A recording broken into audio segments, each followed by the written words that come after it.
Hello and welcome to the British Esports podcast here at Insomnia 70. We are now joined by Alex. Alex, how are you doing today? Very good, thank you. A pleasure Perfect. to be here. Always a good time at Insomnia, you know.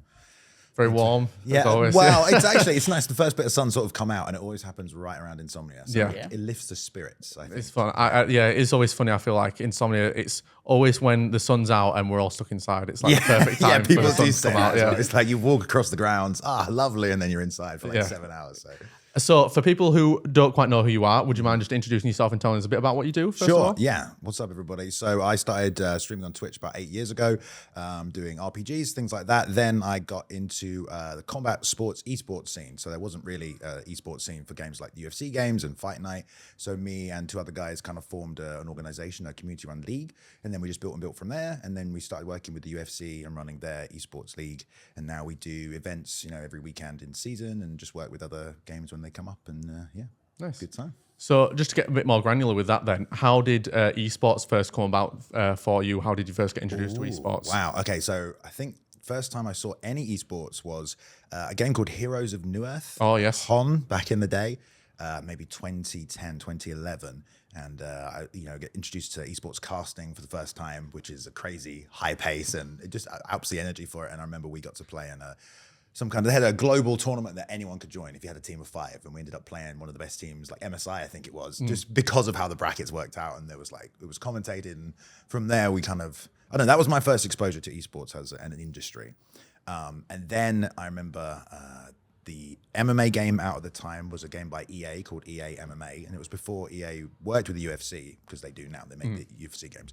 And inside EA MMA, within the game menu, they had a sort of a panel you could interact with, and it would do a live broadcast only in the game. It wasn't on YouTube, it wasn't on Twitch, it was a live show, and it was an esports show, and they had commentary and stuff like that. So there was a bit of a community being built for combat sports esports. When that game died and didn't get a sequel, because EA got the license for the UFC game, so there's a community left in limbo, and then sort of 5 years down the line, that community's still there, and I met a gentleman, and we decided to try and resurrect it a bit. So I guess that's how timeline-wise that happened. Yeah, nice.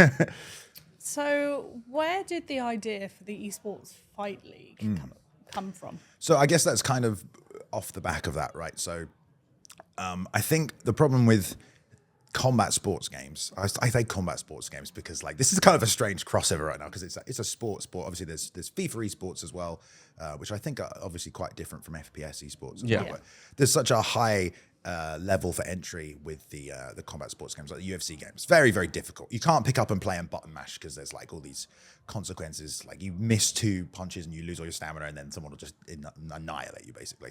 So it was a really high entry level, and a lot of people aren't able to get all the nuances of the game because of the complexity.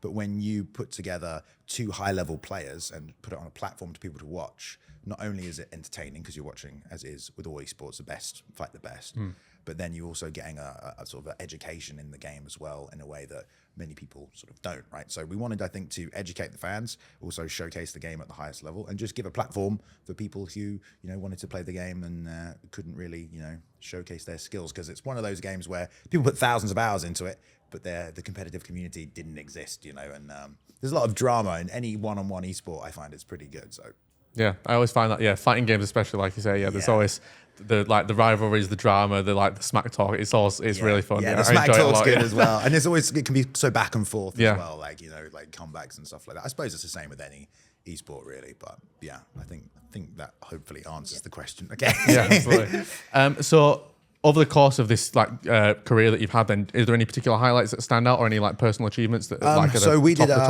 our first live show in Vegas last summer. Oh wow! So obviously we started completely as a community run organization, just me and 2 other guys, and then we put on event after event, and then we slowly built up a team around us of people who were passionate, wanted to join, and then we started working with sponsors, and then the UFC themselves, and then we were able to put on our first live show in the HyperX in Vegas.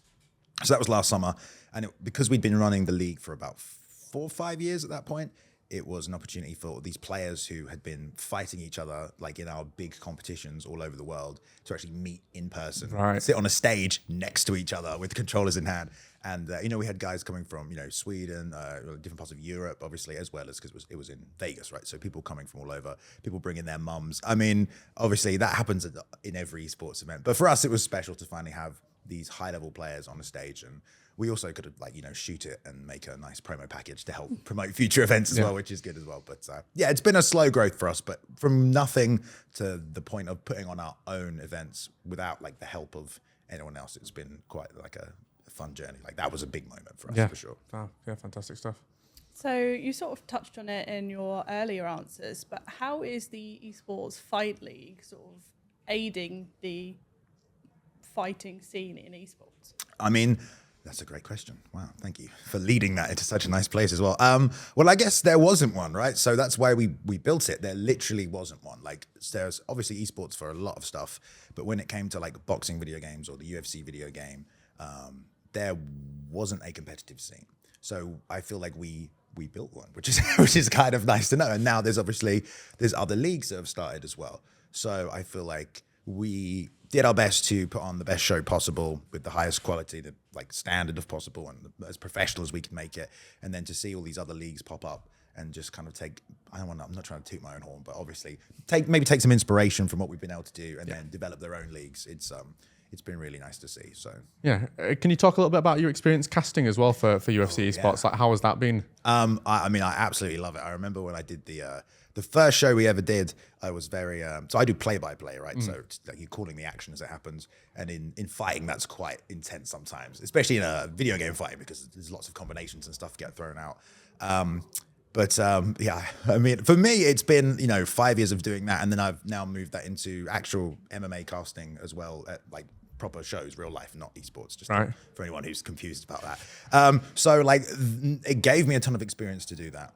But I don't know, for me, I've always loved the sport of mixed martial arts. That's what I do. My full-time job is work for a YouTube channel that covers that. So it was just an opportunity to, I don't know, learn more, but also hone like the skills required. I don't know. It's hard for me to say because I've been watching the sport for so long, and definitely after seeing Heroes of New Earth back in the day and getting an understanding for how the style is different and trying to bring as much energy as possible. I remember there was a caster for that game called Breaky CPK, and whenever like a team fight happened, because it's like it's like League of Legends, everyone would just be quiet and he would just go off and like super fast. And I remember just really loving his style and trying to emulate it somewhat, as you do when you take inspiration from someone. So it was, I guess that's where it kind of started there. I remember casting, we would have matches at home, like LAN battles, 5 versus 5 with our friends, and I would do the commentary as well. And so it was kind of like a slow barrier for entry, but I didn't know if I was going to be any good at it.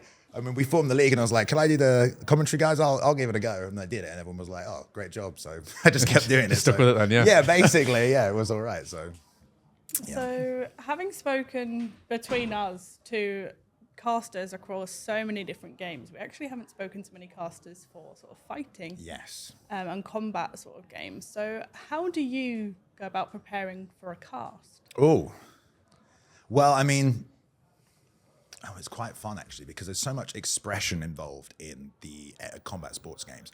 When you have your fighter, obviously, like any game, everyone has like specific skills, right? There's perks assigned to fighters, but because you have the freedom to then express your combat style, you can analyze that. So like this person likes to stay on the outside and set their jabs up and then throw leg kicks, and then when their opponent gets back to the fence, they want to time their takedowns and then look for a submission. But the other fighter's really good at takedown defense, and they throw like body kicks, which will slow down their stamina. There's so much analysis that can go into it based on individual styles. I guess it's almost like playing a card game and you stack your deck with particular cards you want to use, and then how do those match up against each other. So it's looking at the fight card and who's fighting who, and analyzing this person versus this person, who they're going to pick, what style they're going to bring to the table, what's the counter pick going to be. So very similar in some ways, but there's a lot of expression, individual expression. I'm not trying to say there isn't in other games, but FPS games, you have a choice of weapons, etc. like that. You might have a particular style or a skill shot, but I think when it comes to combat sports, you have so much freedom to conduct the fight however you want.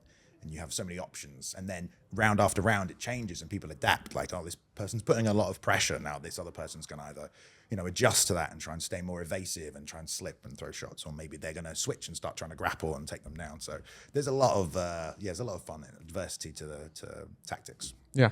So one thing we like to ask, I guess, is advice they'd have for people who want to get into the esports industry. So for you particularly, as someone who's not only done like the casting side of things, but also built a business within esports, do you have any advice for people who maybe want to do something similar and get started? Yeah, I mean, for us, we obviously found a niche, and I was just inherently very passionate about the sport, so it was kind of an advantage in that nothing existed. I had found like-minded people, and we built something.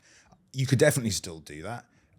But from there, we've obviously had loads of people join us along the way. And those people were just people that approached us with like a positive attitude, commitment, and volunteered first, which people don't ever want to do. But like you kind of have to, like, unless you're already a professional and have a portfolio.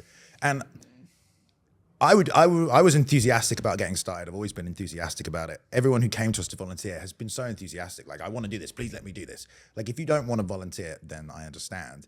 But maybe if you're not enthusiastic enough to want to just get in there and give it a chance for the sake of it, then maybe that's not something you want to do. I don't know, whatever. But I think if you're trying to get into esports, find the game you like, find the game that you know the most about, obviously. Find the game that you're going to obsess over and try and develop and understand and analyze.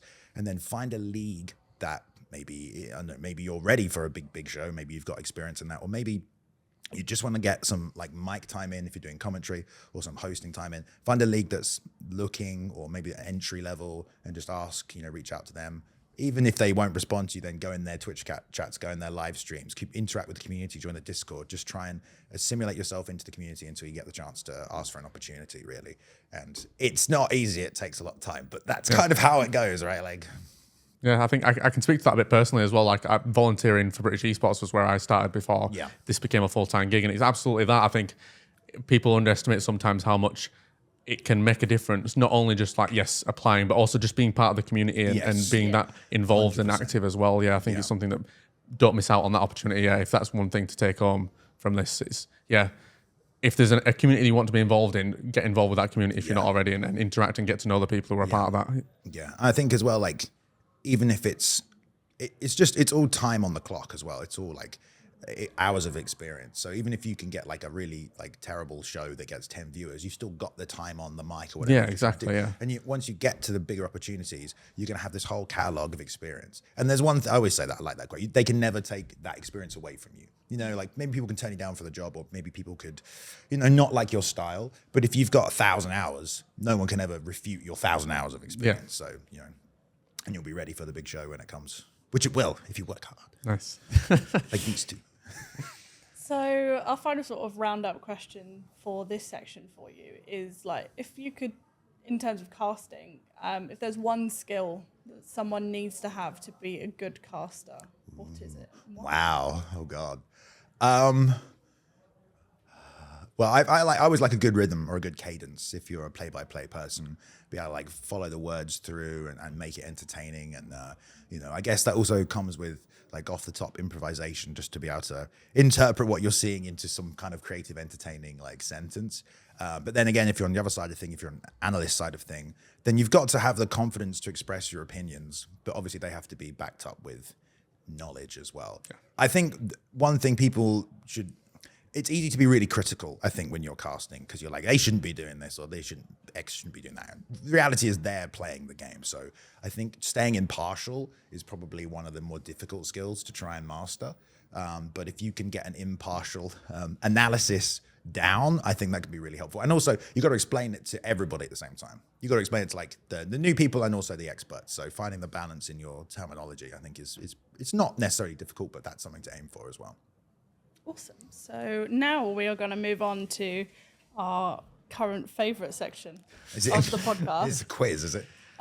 Not quite. Okay. So how good would you say you are at charades? Oh, okay. I'm not too bad at charades. Okay. Charades. I like how you did both there. Yeah. Just in case. Okay.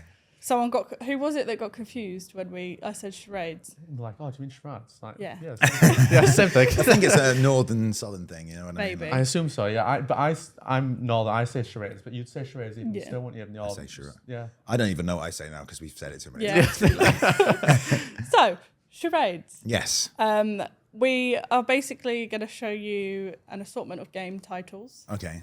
We've tried to cover a lot of bases here in sort of like your traditional esports, random games. Okay. Hopefully a bit for everyone. Hopefully I know some of them. It should be okay, but... So you have 1 minute. Am I guessing? Or am You're I acting. Okay. Yeah, for us to guess. Yes. That's it. That's the plan. You will have 1 minute. You can, in each act, you can say one word. I can say one word. But it can't be anything on the card. Okay. Or a character. Okay. In the game. Can't be a character. Okay. You can act. Say catchphrases. Yeah. With one word. One word. It's only one word catchphrase I could think of. Maybe it'll be on there. I don't know. You can act, hum. Okay. Do you need me? I don't need to do any of the TV show because they're all games, right? No, So they're all games. I'll just and hum. I can hum. I don't know if you should let me hum, dude. Yeah, we didn't. That wasn't a rule initially, but it slowly devolved into people just started humming sounds and noises. Okay. So we're like, oh, I guess that's allowed. Are there a few, can I skip if I don't? Got one skip. One skip. One Yeah. skip. So what if I don't know the game, dude? Like, I suppose. Okay, it might be. It'll be all right. We'll figure it out. Or do what I normally do when I play like charades or taboo or something, and just split the word up and just be like, I'm just thinking of Overwatch for one, like Watch. That would be pretty like, good, actually. Yeah. Is that on the card? That one is that a free? Is that a free one? It is on a card, but I don't know where it is in this list. Yeah. So you will know, right? Okay. Yeah. So you have a minute. We're keeping track of the leaderboard at the minute. So 4.5 is the most that someone's done. Are you going to show them to me or pass them to me? So I'll show them to you and then to the camera as well and things. Okay. So are you ready? Yes. Okay. Ready? Count us in. 3, 2, 1, go. Oh man, I mean, it's going to be hard to actually do that one. Let me skip that one. Okay. I mean, I can obviously I know that one. I'm just saying that sounds like it'd be a tough one. Okay, so that's really bad.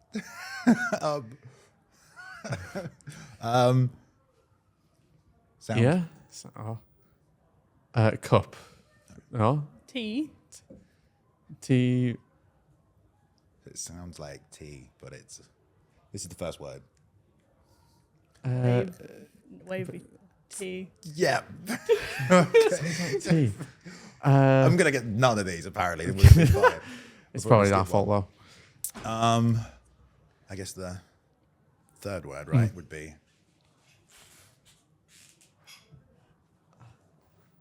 Steel. Steel. Oh, close. So there's 3 words. First word sounds like right. That's it, literally none. Sea of Thieves. Sea of Thieves. You know what I mean? Like, Sea sounds I like could have gone tea. Yar or something. Someone just said pirates. Yeah, I'm my old charade brain. It's like, you can't say anything, dude. Yeah. So I'm just like... This is the problem when we start introducing new rules to charades and it like throws everyone off. I'll take the humble defeat, the humiliation of just getting That's fine. So- We're slowly learning how hard it turns out charades. I think 80% of it is our problem as well, that we just can't guess very well. Away, my ability to talk and I'm useless. Yeah. Like, I can't... It's 0.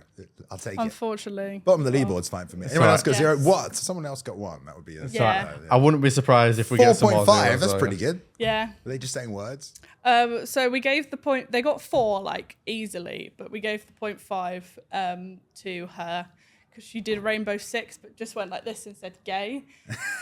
So we agreed that was worth half a point. Worked, yeah. The first one was Valorant, so I was like, what am I going to say? Oh, it's Valorant, to do yeah. Valorant. I'm like, Valor and rant. Do I pretend to be like a knight and then get angry? Like, I just didn't think it was going to work for me, you know? Well, hopefully this next bit will be a bit easier. Yes. Okay, some more that's fine. questions. I'll take some humiliation. Perfect. So this is the sort of quick fire round. Oh, okay. So there's just a few questions for you. What are 3 things that are essential to bring to an esports or gaming event? Water. Is this like when you have to guess the same answers everybody else gives? No, it's just your I feel personal like these are like opinions, ding, ding, ding, water, deodorant, right? Yeah. Everyone says So that. it says? Yes, exactly. So it says deodorant. Battery pack. You got to bring your charger for your phone because you will run out of battery, dude. Okay. Also, you don't need to bring water. There's water here, but I do bring water. Yeah, I think those would be good. You know, some way to communicate, batteries. Positive attitude. Yes. I don't want to hear anyone moaning, okay? This is supposed to be a happy event, okay? Indeed, sunscreen as well. No, I'm joking. What is your most anticipated game release this year? Starfield, probably. Oh, no one said Starfield. That surprised me, actually. Yeah, I'm really looking forward to that. I am so surprised people don't know what Starfield is. Yeah. I'm like, guys, it's Skyrim in space. They've been making it for 8 years. Like, come on. So, yeah, Starfield, definitely, yeah. If you could compete in any esports or gaming event, which would you choose? I probably would choose my own because like I do like it. What else would I compete in? Oh man, you know, I won an Overwatch tournament once. You know, it was pretty good. It was the PC World Championships. Oh, okay. But it wasn't. I say people are PC World Champion, but it's actually PC World Champion. But if you say it all together, it sounds like you're a PC World Champion. Yeah. So it's not bad. Yeah, maybe Overwatch. Maybe Overwatch 2. Yeah, I play a good Orisa, you know, just hold the line. So probably that, I think. Or maybe like Magic the Gathering. Does that count as an esport? Yeah, Magic Gathering Online. It exists. So. Yeah, we'll do that.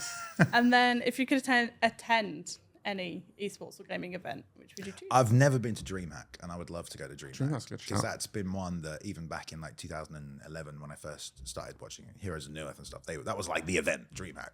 So I hear it's not very esporty these days, though. I don't know if that's still true. Yeah, I think it definitely seems to be smaller, I think, than it has ever been in the past. Yeah, I think that's probably right. Because Sweden's a lovely place as well, you know, so that's good. And then our final question for you is, what is a game that you didn't think you'd like, but you liked it when you started to play it? Ooh, interesting. I don't know, actually. Because usually if I say I'm not going to like it, I won't play it. Do you know what I mean? Yeah. Ooh. I know there is one because it's literally happened to me recently. And I was like, okay, I didn't think I would like it, but I really did. Oh, man, I'm terrible. Like, the problem is all I've done since January this year has been playing Red Dead Roleplay. Oh, so, nice. Like, I'm just so involved in that. I'm like, other games exist now. I've completely forgotten. I didn't think I'd like Phasmophobia, you know? That's so good. Because like it's not that it's objectively a bad game. I don't think it's a bad game. I just didn't think I would enjoy it. But it was really good. The cooperative nature of it, you know, the fear, everyone works together. So that's pretty good. Yeah, Phasmophobia was good. So I picked that one. So that is all of our questions for you. Thank you. Thank you very much for coming on the British Esports podcast. It's been very lovely to have you. So thank you very much for watching. If you're after more British Esports at Insomnia content, there'll be lots more posted on our YouTube channel. You can you can share with your friends, comment as well, and just let us know what you'd like to see from the future. And yeah, just check out the other British Esports podcast episodes too. And we will see you guys in the next episode. Bye-bye. Take care. Oh.